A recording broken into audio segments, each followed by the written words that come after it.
engine sound.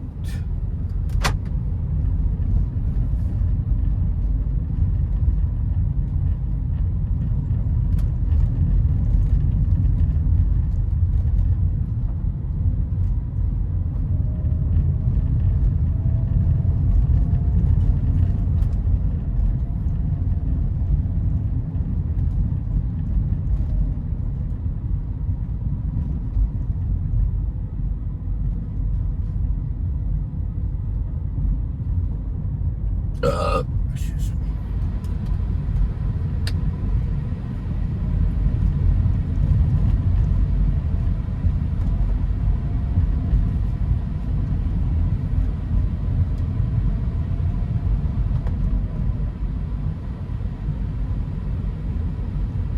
Bakit kayo dito? Busina na kayo.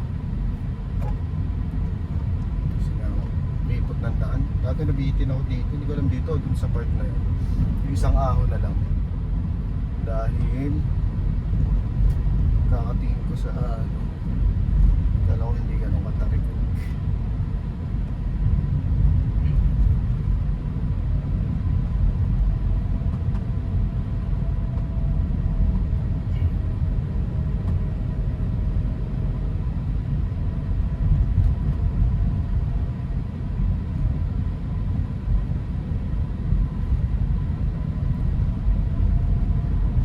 Second gear lang ako, tapos pitik-pitik na preno. Yan, mabig pa. Sige po. Sige mo. Diba? Kasalubungan. Delikado. Saka napagpaon ka.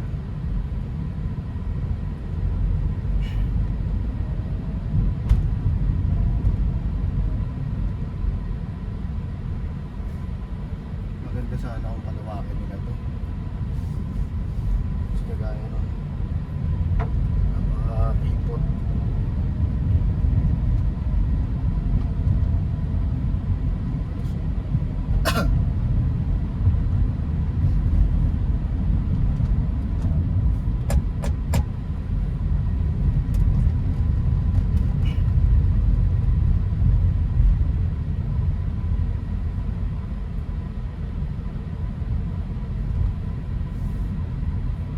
Nakita nyo na itong puno to, kaliwa na kayo. Pagpapunta kayo dito ayun Tanaw de Rizal. Kita ba sa kanila? Yung Tanaw de Rizal. Ewan ko saan ito papunta, hindi ko pa na-try dito. Papunta na dyan ang langit.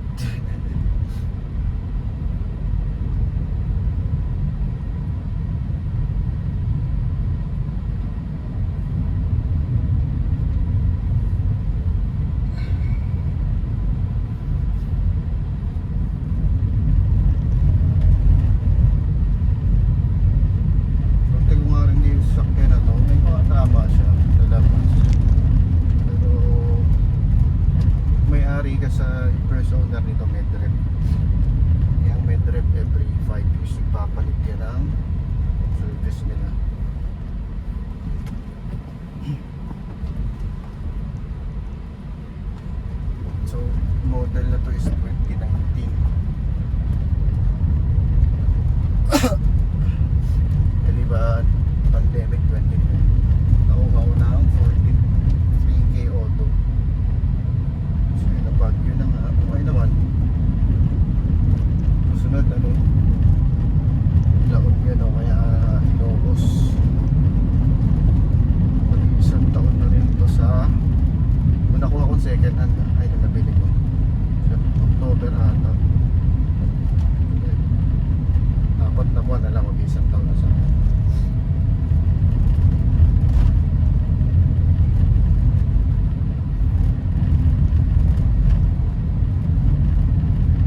15.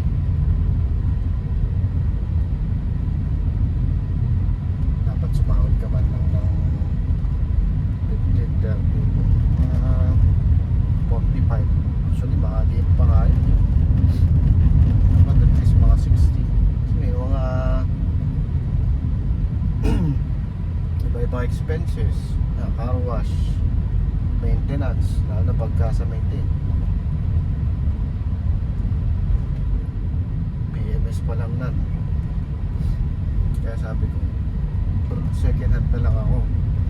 Kapag di ko nabayaran, walang hahatak kasi na second hand. Yung ginawa ko kasi nag-ano ako nag-credit to cash ako. So anytime na hindi ko bayaran yung loan, di ba? Kasi lang kukunin sa akin. Kakaroon na ng penalty. Hindi kagaya pag sa bank financing, madali ka lang ng isa, dalawa. Ulitin ka na lang, lalo pag na-forward ka sa third party collector. Ipiting ka. Kaya kung anong kailangan, yun lang. Kuha kayo ng Avanza, service mo lang naman. Pamilya kayo. Sabihin natin 5 kayo. Sakto na kayo, sedan. Bali kung malaking family kayo, di ba? Service na ito, pangkatid ko lang sa anak ko. Pangkatid sundo. Kaya po, mahilig. Pag natapos to, gusto ko kumuha ng brand new, kahit mabatak nila, okay lang. Meron na akong kaya pa rin sasakyan di ba? Kagandaan.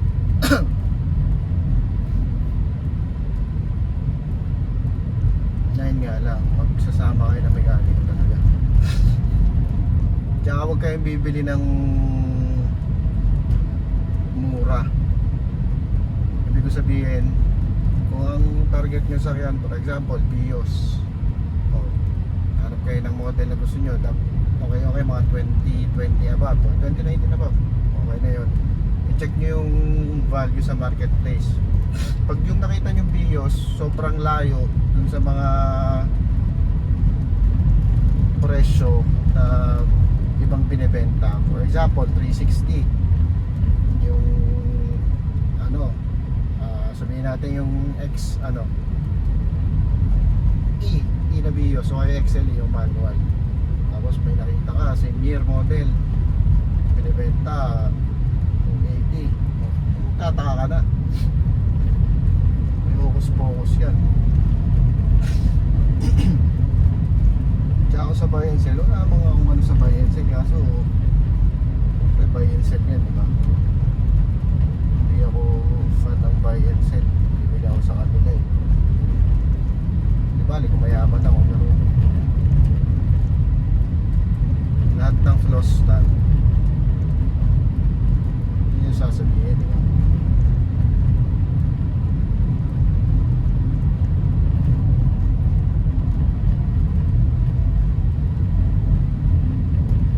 Kaya huwag kayo maghabol ng aesthetics, yung maganda yung labas.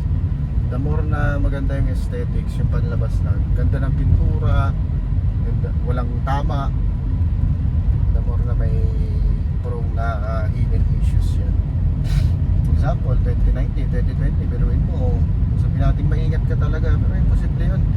Walang scratches, walang tama. Kaya ito may tama ito sa kaliwa, parang scratch. Tapos yung iba ko na pinakano.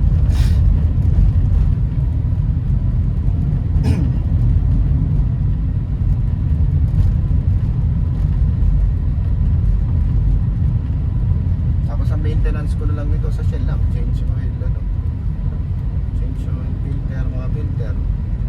May napalitan na pala ako dito. Yung shock sa likod, stock pa rin naman yung pinalit ko. Dapat nga yung na lang pinili ko, yung kaya pa ay stock rin ang pinili ko. Kasi lumulundo pag puno kami, lumulundo yung likod, dapat nagkatagas na.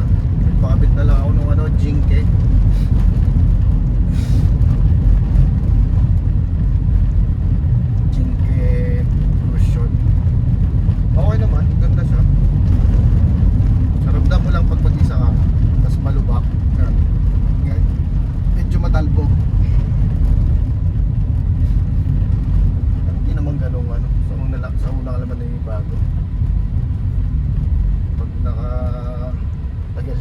nasasanay ka na eh. Oops. Dapat dito may nagka-guide pababa eh, no? Tsaka pataas. Hindi pwede magsalubong dito. Dalawang malaking sasakyan, no? Sino sa senyas?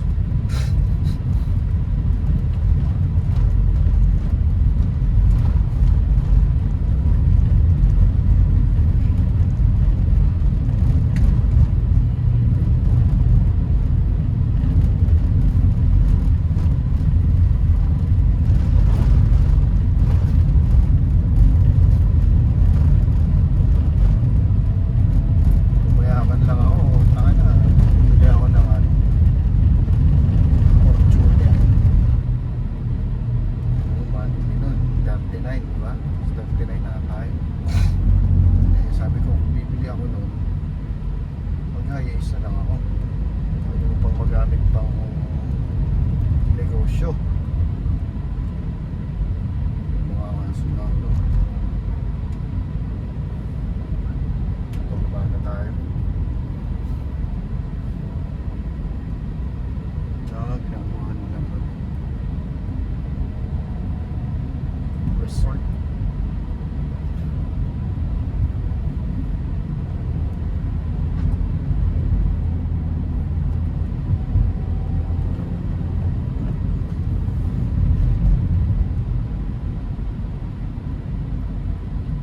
Sa manual naman, pag kaya naman ang ahon yan, kaya sa akin. Pagbago ka lang talaga, o kahit matagal ka nagdadrive, pag bago pa sa'yo yung sasakyan, hindi mo pa nahawakan. Kasi nga, kahit pare-parehas na views yun, iba-iba yung laro ng clutch na. Hindi bago ka lang. Primera mo na. Nung kanina nung ahon ko, diba, pumapalo ng 4K RPM. Nasa primera yun.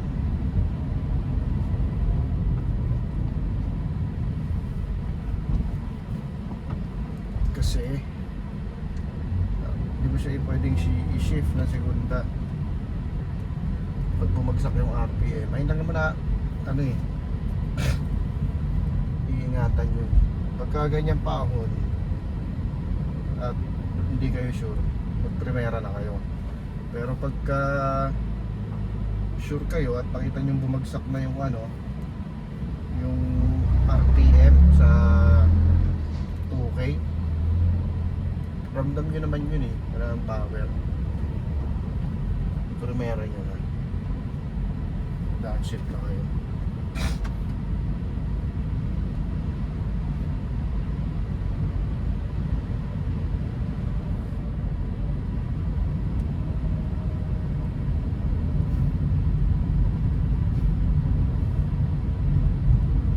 Uphill ko kanina, baka maka-copyright.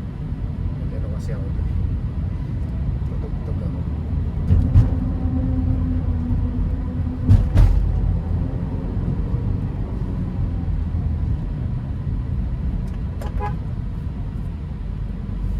Thank you, boss, for giving me way.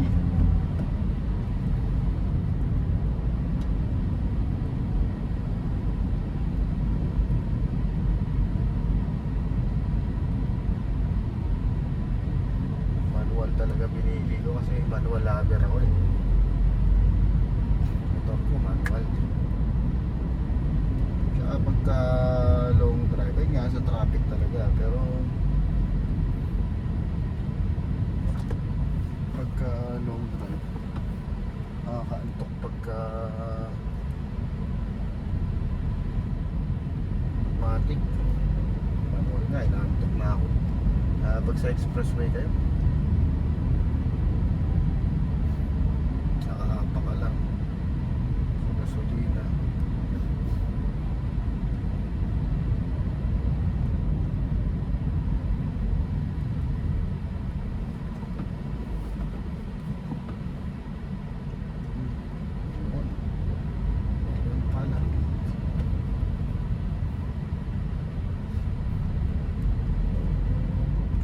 tayo lang Taas ng highway.